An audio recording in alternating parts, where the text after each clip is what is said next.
Hesitamos entre essas duas respostas. Vemos vestígios disso em outras partes da Bíblia como Sheol. Sheol é a permanência de sombras onde não há alegria nem alegria.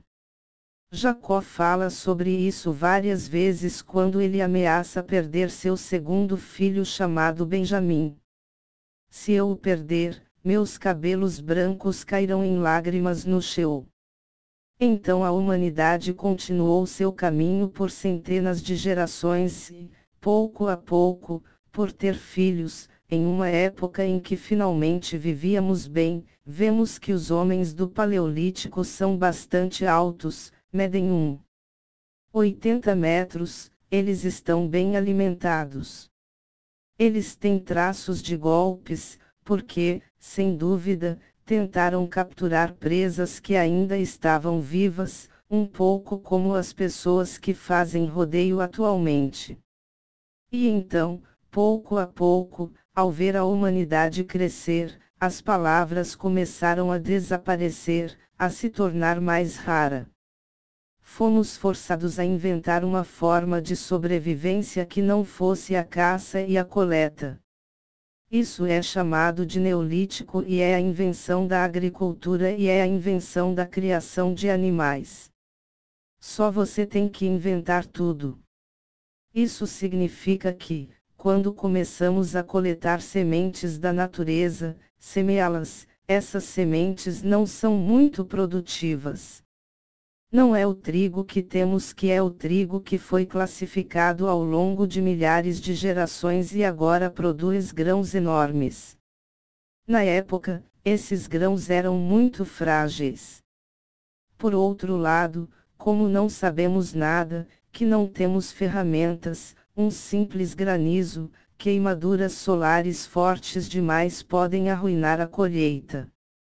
Uma epidemia pode matar uma vila inteira porque vivemos um em cima do outro, há mais de nós. Os próprios animais, criados, podem ser perigosos, ainda não estão muito separados dos animais selvagens ou morrem de uma epidemia. Esta era do Neolítico, é sem dúvida a era mais terrível da humanidade. O tamanho dos homens está diminuindo. Um homem alto, na época, costuma ser um homem que mede no máximo 1,60 metro, porque a comida é muito mais difícil de encontrar. Bem, logicamente, e em conexão com essa época terrível, outra religião aparece.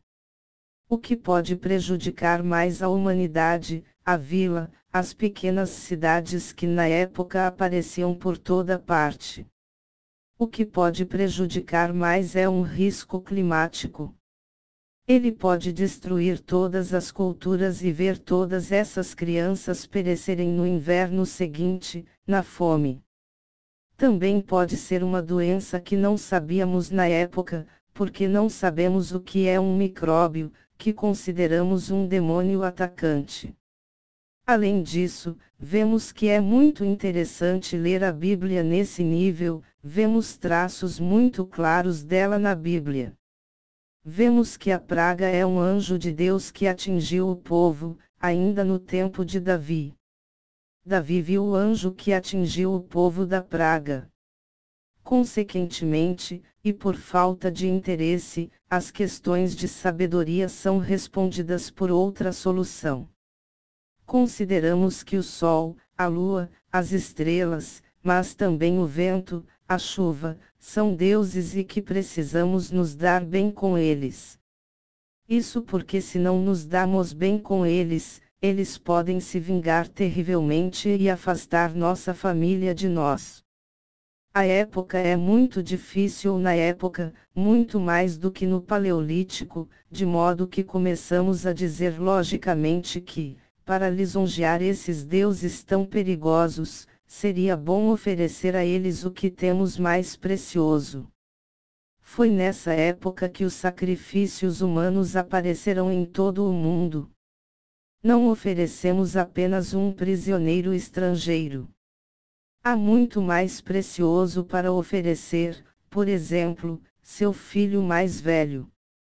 A Bíblia guarda traços disso, quando diz: você resgatará a vida de seus anciãos através de um sacrifício, a saber, uma vaca que você oferecerá a Deus. Estes são traços desses antigos sacrifícios humanos. Estamos logicamente no Neolítico. A Bíblia também ensina alguns desses sacrifícios em questão.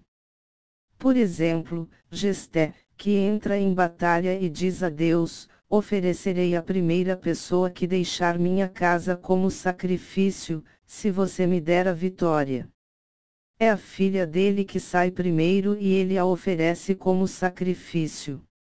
Ele é muito obrigado desde que fez um desejo idiota. No momento em que não estamos pensando, fiz um desejo idiota. Mantemos nosso desejo e é assim que somos muito duros e muito supersticiosos. É muito interessante notar que essa religião do sacrifício humano não está apenas no Ocidente. A Bíblia fala sobre isso, como eu disse, no Oriente Médio. Encontramos exatamente a mesma coisa na América. Quando os conquistadores chegam à América, eles encontram cidades que estão no Neolítico. A agricultura já não está se saindo bem e, novamente, estamos lá para dizer: se o sol não brilhar, se houver um fenômeno climático terrível e bem, todos morreremos de fome. Portanto, a religião deles é oferecer sacrifícios humanos aos deuses, ao sol em particular, para que tudo corra bem.